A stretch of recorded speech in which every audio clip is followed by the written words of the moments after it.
नमस्कार जय हिंद साथियों। जिस शख्स ने दिल्ली के एजुकेशन सिस्टम को पूरी तरीके से बदल दिया, जिस शख्स ने दिल्ली के हेल्थ सेक्टर को पूरी तरीके से बदल दिया गया,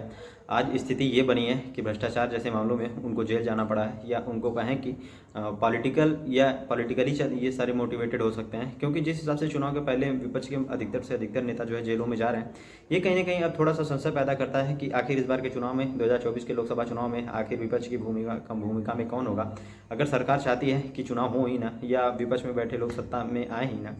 तो ये कहीं ना कहीं पूरी तरीके से आप डायरेक्टली कंटिन्यू भी कर सकते हैं। अगर इस हिसाब से होगा तो चुनाव लड़ने का कोई मतलब नहीं होगा, क्योंकि मेरे के हिसाब से जिस हिसाब से सत्ता पक्ष जितना जरूरी है उतना विपक्ष का भी होना जरूरी है।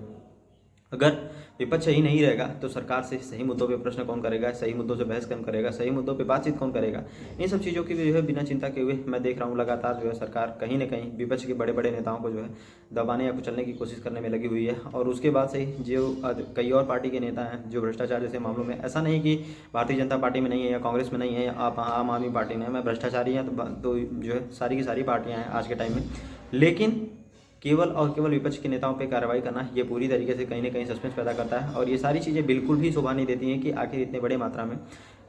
आम आदमी पार्टी के नेताओं को, संजय सिंह को, मनीष सिसोदिया को, सत्येंद्र जैन को और अंत में दिल्ली के मुख्यमंत्री अरविंद केजरीवाल जी को भी ईडी द्वारा गिरफ्तार कर लिया गया है। अगर वो इस तरह के स्कैम में पाए जाते हैं तो उनको हो सकती है सज़ा भी हो जाए या उनके मुख्यमंत्री पद की कुर्सी भी जा सकती है। लेकिन चुनाव से पहले ये सारी चीज़ें घटित होना एक साथ, ये कहीं ना कहीं ये इशारा करती है कि इस बार जो है 2024 का लोकसभा चुनाव एक तरीके से